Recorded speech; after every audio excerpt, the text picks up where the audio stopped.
যদি কেউ এক্সারসাইজ করে, ব্যায়াম করে, ব্যায়াম করলে যেমন কর্টিসল হরমোন সিক্রেশন, উদ্বেগের হরমোন, এটা কমে যায়, তেমনইভাবে মেলাটোনিন নামক হরমোন, এটার সিক্রেশন বেড়ে যায়।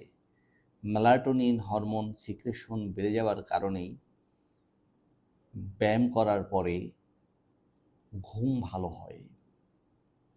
ঠিক তেমনইভাবে যদি কেউ মোবাইল ব্যবহার করতে করতে ঘুমিয়ে পড়ে, এই যে মোবাইলের প্রতি তার নেশা বা আসক্তি, এটা মেলাটোনিন হরমোন সিক্রেশন কমিয়ে দেয় এবং ঘুমের ব্যাঘাত ঘটে।